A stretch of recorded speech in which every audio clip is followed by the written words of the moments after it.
വർദ്ധിക്കട്ടെ. ഭയമോ ഇനി എന്നിൽ സ്ഥാനമില്ല, എൻ ഭാവിയെല്ലാം താതൻ കരങ്ങളിലാ. നിരാശ ഇനി എന്നെ തൊടുകയില്ല, പ്രത്യാശയാൽ അനുദിനം വർദ്ധിക്കട്ടെ. യാഹേ അങ്ങെന്നുമെൻ ദൈവം, തലമുറ തലമുറയാ. യാഹേ അങ്ങെന്റെ സങ്കേതം, തലമുറ തലമുറയായി. നീ മയങ്ങുകില്ല, നീ ഉറങ്ങുകില്ല, ഇസ്രായേലിൻ പരിപാലകൻ താൻ. നീ മയങ്ങുകില്ല, നീ ഉറങ്ങുകില്ല, ഇസ്രായേലിൻ പരിപാലകൻ താൻ.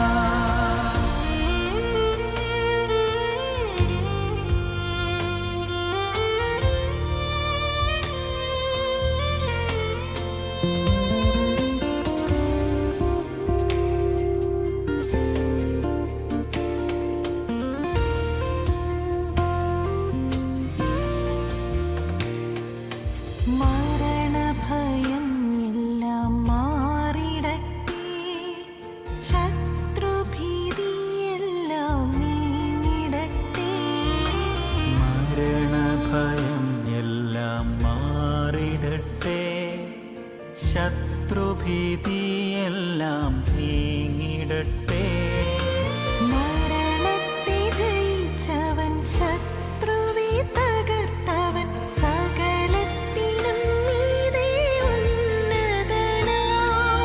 മരണത്തെ ജയിച്ചവൻ, ശത്രുവെ തകർത്തവൻ, സകലത്തിനും മീതെ ഉന്നതനാ.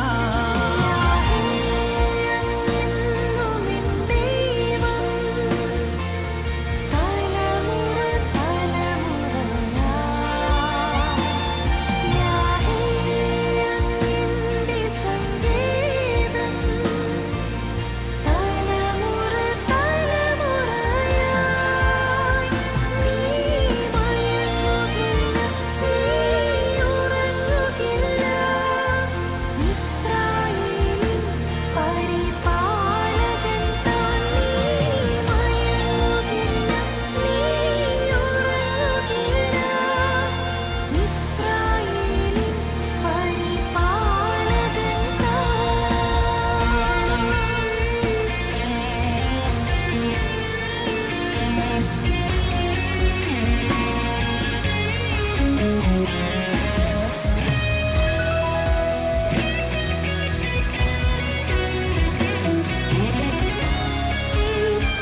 പുറപ്പാട് പുസ്തകം 2-ാം അധ്യായം 23, 24, 25 വാക്യങ്ങൾ നമുക്ക് വായിക്കാം.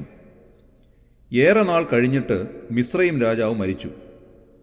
ഇസ്രായേൽ മക്കൾ അടിമവേല നിമിത്തം നെടുവീർപ്പിട്ട് നിലവിളിച്ചു. അടിമവേല ഹേതുവായുള്ള നിലവിളി ദൈവസന്നിധിയിലെത്തി. ദൈവം അവരുടെ നിലവിളി കേട്ടു. ദൈവം അബ്രഹാമിനോടും ഇസ്ഹാക്കിനോടും യാക്കോബിനോടും തനിക്കുള്ള നിയമവും ഓർത്തു.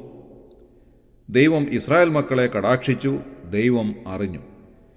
ഈ 3 വാക്യങ്ങളിൽ 24, 25 വാക്യങ്ങളിൽ കാണുന്ന പ്രത്യേകമായ ചില പദപ്രയോഗങ്ങൾ അല്പമായി ചിന്തിക്കുവാൻ ഞാൻ ആഗ്രഹിക്കുകയാണ്. ദൈവം കേട്ടു, ദൈവം ഓർത്തു, ദൈവം അറിഞ്ഞു എന്നിങ്ങനെ 3 വ്യത്യസ്തമായ പദപ്രയോഗങ്ങൾ 24, 25 വാക്യങ്ങളിൽ കാണുവാൻ സാധിക്കും. ഇതിലാദ്യമായി നാം കാണുന്നത് ദൈവം അവരുടെ നിലവിളി കേട്ടു എന്നുള്ളതാണ്. നിലവിളി കേൾക്കുന്നവനായ ഒരു ദൈവമാണ് നമ്മുടെ ദൈവം. ഇസ്രായേൽ മക്കളെ സംബന്ധിച്ചിടത്തോളം അവരുടെ കഷ്ടതയുടെ പാരമ്യത്തിൽ അവർ വല്ലാതെ നിലവിളിച്ചുപോയി. നാം വായിക്കുന്നത് ദൈവം അവരുടെ നിലവിളി കേട്ടു എന്നാണ്. അങ്ങനെ 430 സംവത്സരങ്ങളിലെ അടിമത്തത്തിന് ശേഷമായി ഇസ്രായേൽ ജനത്തെ ദൈവം അവിടെ നിന്ന് വിടുവിച്ചു.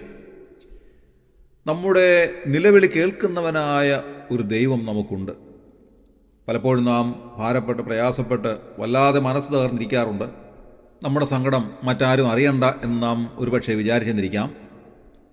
പലപ്പോഴും നമ്മുടെ കഷ്ടതയുടെ മുൻപാകെ എന്താണ് ചെയ്യേണ്ടത് എന്നറിയാൻ പാടില്ലാതെ നാം വല്ലാതെ വിഷമിച്ചു പോയെന്നിരിക്കാം. നമ്മുടെ മനസ്സിൻ്റെ തേങ്ങലും കരച്ചിലും ഒന്നും മറ്റാരും അറിഞ്ഞില്ലെന്ന് വരാം. എന്നാൽ ദൈവവചനം നമ്മോട് പറയുന്നത് നിന്റെ കഷ്ടതയും നിന്റെ കണ്ണുനീരും കാണുന്ന ഒരു ദൈവമുണ്ട്. നമ്മുടെ നിലവിളി കേൾക്കുന്ന ഒരു ദൈവമുണ്ട്. നമ്മുടെ കണ്ണുനീരിനെ മറികടന്ന് പോകാത്ത ഒരു കർത്താവ് നമുക്കുണ്ട്.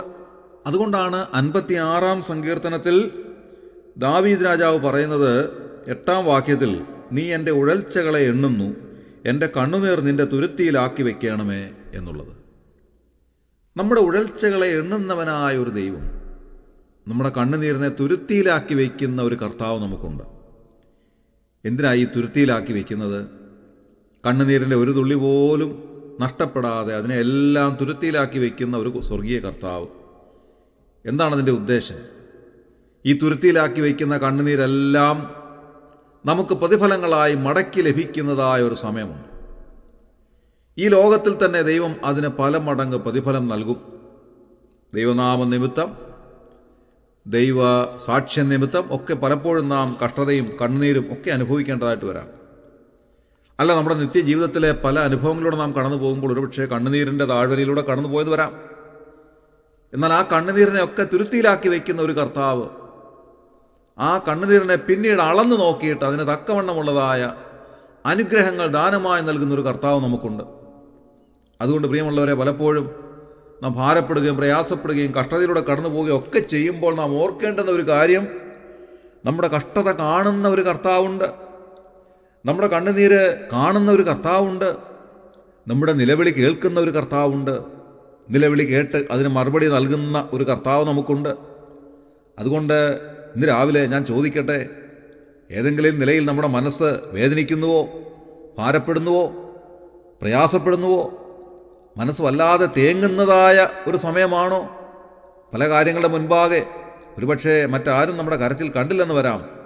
എന്നാൽ നമ്മുടെ മനസ്സ് വല്ലാതെ തേങ്ങിക്കരയുന്നതായ ഒരു നിലയാണെങ്കിൽ പ്രിയമുള്ളവരെ, ഇന്ന് രാവിലെ ദൈവവചനം നമ്മോട് പറയുകയാണ്, കർത്താവ് നമ്മുടെ നിലവിളി കേൾക്കുന്നവനാണ്, നമ്മുടെ കരച്ചിൽ കാണുന്നവനാണ്, നമ്മുടെ കണ്ണുനീർ തുരുത്തിയിലാക്കി വെച്ച് അത് അളന്നെടുത്ത് അതിന് കൃത്യമായ മറുപടി അനുഗ്രഹങ്ങളിലൂടെ നൽകുന്നവനാണ് നമ്മുടെ ദൈവം. അവിടെ ഇന്ന് രാവിലെ ധൈര്യമായി ജീവിക്കുവാൻ കർത്താവ് നമ്മെ സഹായിക്കട്ടെ. നമ്മുടെ കഷ്ടതയിൽ, നമ്മുടെ കണ്ണുനീരിൽ നാം തനിയെ അല്ല ഉള്ളത്, കർത്താവ് നമ്മോട് കൂടെയുണ്ട്. നമ്മുടെ കണ്ണുനീർ ഒപ്പാൻ കഴിവുള്ള ഒരുവൻ നമ്മുടെ കൂടെയുണ്ട്. അതുകൊണ്ട് ഇന്ന് രാവിലെ ധൈര്യത്തോടെ ജീവിക്കുവാൻ കർത്താവ് നമ്മെ ഇടയാക്കട്ടെ. രണ്ടാമത് നാം വായിക്കുന്നത് ദൈവം ഓർത്തു എന്നാണ്. നമ്മെ ഓർക്കുന്ന ഒരു കർത്താവ് നമുക്കുണ്ട്. നമ്മെ നന്നായി ഓർക്കുന്നവൻ. പലപ്പോഴും മനുഷ്യരൊക്കെ നമ്മെ മറന്നുപോയെന്ന് വരാം. ഒരുപക്ഷെ ദീർഘനാളുകൾക്ക് മുൻപേ കണ്ട പല മനുഷ്യരെയും നാം ഇപ്പോൾ ഓർമ്മിക്കുന്നില്ല. നമ്മെ കണ്ടിട്ടുള്ള പലരും തന്നെ ഒരുപക്ഷെ നമ്മുടെ ഏറ്റവും അടുത്ത സുഹൃത്തുക്കളായിരിക്കാം, ബന്ധുക്കളായിരിക്കാം, സ്വന്തക്കാരായിരിക്കാം. പലരും നമ്മെ മറന്നു പോയെന്നിരിക്കും, കൃത്യമായിട്ട് നമ്മെ ഓർമ്മിക്കാതെ പോയെന്നിരിക്കാം. എന്നാൽ കർത്താവ് നമ്മെ ഓർമ്മിക്കുന്നു. നാം മലാഖി പ്രവചനത്തിൽ വായിക്കുന്നതായ ഒരു വാക്യമുണ്ട്. ഇത്തരണത്തിൽ അത് വളരെയേറെ ശ്രദ്ധേയമാണ്. മലാഖി പ്രവചനം 3-ാം അധ്യായം 16-ാം വാക്യത്തിൽ നാം ഇങ്ങനെയാണ് വായിക്കുന്നത്: യഹോവ ഭക്തന്മാർ അന്ന് തമ്മിൽ തമ്മിൽ സംസാരിച്ചു, യഹോവ ശ്രദ്ധ വെച്ച് കേട്ടു. യഹോവ ഭക്തന്മാർക്കും അവൻ്റെ നാമത്തെ സ്മരിക്കുന്നവർക്കും വേണ്ടി അവൻ്റെ സന്നിധിയിൽ ഒരു സ്മരണ പുസ്തകം എഴുതി വച്ചിരിക്കുന്നു. നോക്കുക, ഇവിടെ പറയുന്നത് ഒരു സ്മരണ പുസ്തകം അവിടുത്തെ സന്നിധിയിലുണ്ട്. സ്മരണ പുസ്തകം എന്ന് പറഞ്ഞാൽ ഓർമ്മയുടെ പുസ്തകം എന്നാണ് അതിൻ്റെ അർത്ഥം. ഓർമ്മയുടെ പുസ്തകം കർത്താവിൻ്റെ സന്നിധിയിലുണ്ട്. അതിലെല്ലാ കാര്യങ്ങളും എഴുതി വച്ചിരിക്കുന്നു എന്നാണ് പറയുന്നത്.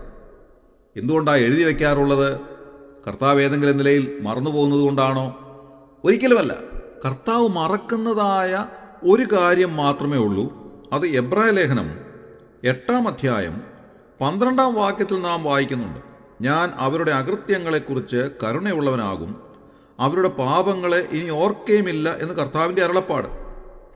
കർത്താവിൻ്റെ സന്നിധിയിലേക്ക് വരുന്ന ഒരുവനെ സംബന്ധിച്ചിടത്തോളം, യേശുക്രിസ്തുവിൽ വിശ്വസിക്കുക നിമിത്തമായി നിത്യജീവൻ പ്രാപിച്ച ഒരുവനെ സംബന്ധിച്ചിടത്തോളം കർത്താവ് പറയുകയാണ്, അവൻ്റെ അകൃത്യങ്ങളെ ഞാൻ ഇനി ഓർക്കയില്ല. അവൻ്റെ അറിവില്ലായ്മയുടെ കാലത്തെ പാവങ്ങളെ കർത്താവ് എന്നേക്കുമായി മറന്നു കളഞ്ഞിരിക്കുന്നു. ഇതാണ് കർത്താവ് മറക്കുന്നത്. മറ്റൊന്നും കർത്താവ് മറക്കുന്നില്ല എന്ന് കാണുവാൻ സാധിക്കും. അതുകൊണ്ട് കർത്താവ് നമ്മെ ഓർത്തിരിക്കുന്നു. എല്ലാവരും മറന്നാലും നമ്മെ മറക്കാത്ത ഒരുവനുണ്ട്. അവിടുന്ന് നമ്മുടെ എല്ലാ കാര്യങ്ങളും അറിയുന്നവനാണ്. ആ കർത്താവ് നമ്മെ സഹായിക്കട്ടെ, അനുഗ്രഹിക്കട്ടെ. 3-ാമതായി നാം വായിക്കുന്നത് ദൈവം അറിഞ്ഞു എന്നാണ്. കർത്താവ് നമ്മെ അറിയുന്നവനാണ്. നമ്മുടെ സകല കാര്യങ്ങളും അറിയുന്നവനായ ദൈവം, നമ്മുടെ സകല നിരൂപണങ്ങളും ദൂരത്തിരുന്ന് ഗ്രഹിക്കുന്നവനായ ദൈവം, നാം ഇരിക്കുന്നതും എഴുന്നേൽക്കുന്നതും അറിയുന്നവനായ ദൈവം, എല്ലാം അറിയുന്ന കർത്താവാണ് നമുക്കുള്ളത്. മോശയോട് കർത്താവ് പറയുന്നതായ ഒരു കാര്യമുണ്ട്. 33-ാം അധ്യായം 17-ാമത്തെ വാക്യത്തിൽ: എനിക്ക് നിന്നോട് കൃപ തോന്നിയിരിക്കുന്നു, ഞാൻ നിന്നെ അടുത്ത് അറിഞ്ഞുമിരിക്കുന്നു എന്ന് അരുളി ചെയ്തു. ഇവിടെ കർത്താവ് മോശയോട് പറയുകയാണ്, ഞാൻ നിന്നെ അടുത്ത് അറിഞ്ഞിരിക്കുന്നു. ഞാൻ നിന്നെ അറിഞ്ഞിരിക്കുന്നു എന്നല്ല പറയുന്നത്, ഞാൻ നിന്നെ അടുത്ത് അറിഞ്ഞിരിക്കുന്നു എന്നാണ്. കർത്താവ് നമ്മെ അടുത്ത് അറിയുന്നവനാണ്. അത്രമാത്രം അടുത്തറിയുന്ന മറ്റാരും ഉണ്ടെന്ന് നമുക്ക് പറയുവാൻ സാധ്യമല്ല.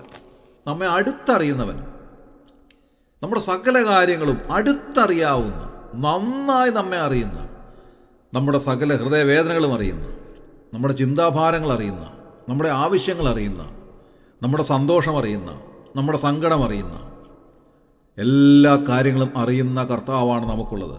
ഗലാത്യയിലുള്ള വിശ്വാസികളോട് അപ്പോസ്തലനായ പൗലോസ് പറയുന്നതായ ഒരു കാര്യം ഇങ്ങനെയാണ്. ഗലാത്യർ 4-ാം അധ്യായം 9-ാം വാക്യത്തിൽ: ഇപ്പോഴോ ദൈവത്തെ അറിഞ്ഞു, വിശേഷാൽ ദൈവം നിങ്ങളെ അറിഞ്ഞുമിരിക്കെ എന്നെഴുതിയിരിക്കുന്നു. നാം ദൈവത്തെ അറിയുന്നതിനേക്കാൾ ഉപരിയായി ദൈവം നമ്മെ അറിയുന്നു എന്നുള്ളതാണ് ഏറ്റവും പ്രധാനമായ കാര്യം. കർത്താവ് നമ്മെ അറിയുന്നു. ഒരുപക്ഷെ നമ്മെ അറിയുന്ന ആളുകളൊക്കെ ചുരുക്കമായിരിക്കാം. ലോകപ്രകാരം ഉന്നതരായിട്ടുള്ള ആളുകളൊന്നും നമ്മെ അറിഞ്ഞില്ലെന്നിരിക്കാം. എന്നാൽ കർത്താവ് നമ്മെ അറിയുന്നു. അത്രമാത്രം വലിയൊരു പദവി നമുക്ക് ലഭിക്കാനില്ല ഈ ലോകത്തിൽ. നമ്മെ അറിയുന്ന ഒരു കർത്താവ്, നമ്മുടെ സകല കാര്യങ്ങളും അറിയുന്നവൻ, നമ്മുടെ സകല ഹൃദയവിചാരങ്ങളും അറിയുന്നവൻ, ആ കർത്താവ് നമ്മോട് കൂടെ എല്ലാ സമയത്തുമുണ്ട്. അതുകൊണ്ട് ഇന്ന് രാവിലെ നമുക്ക് സന്തോഷത്തോടെയും ധൈര്യത്തോടെയും കർത്താവിൻ്റെ അരിയിലേക്ക് ചെല്ലാം. ഇന്ന് രാവിലെ നാം ചിന്തിച്ചതായ 3 കാര്യങ്ങൾ ഒന്നുകൂടെ സൂചിപ്പിച്ച് ഈ ധ്യാനചിന്തകൾ അവസാനിപ്പിക്കാം എന്ന് ഞാൻ വിചാരിക്കുകയാണ്.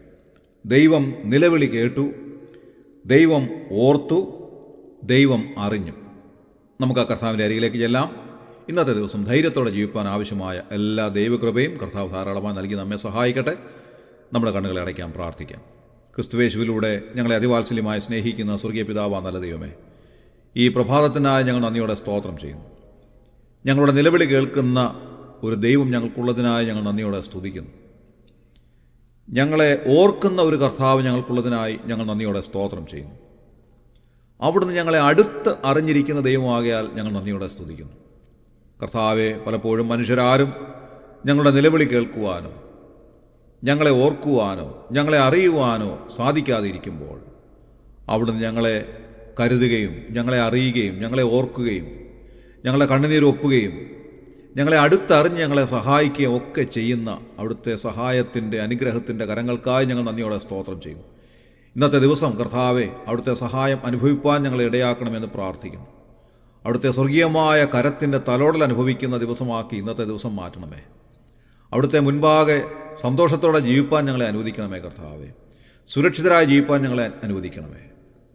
ഈ ശുശ്രൂഷയെ സംബന്ധിച്ച് എല്ലാവരെയും അവിടെ അനുഗ്രഹിച്ചതിനായി ഞങ്ങൾ നന്ദിയോടെ സ്തോത്രം ചെയ്യും. ഞങ്ങളുടെ പ്രാർത്ഥന കേട്ടതിനായി സ്തോത്രം. ഞങ്ങളുടെ കർത്താവ് രക്ഷിതാവുമായ യേശുക്രിസ്തുവിന്റെ വിലയേറിയ നാമത്തിൽ താഴ്മയും വിനയമായി ബോധിപ്പിക്കുന്നു. കൃപയുണ്ടായി കേൾക്കുമാറാകണമേ സ്വർഗീയ നല്ല പിതാവേ. ആമേൻ.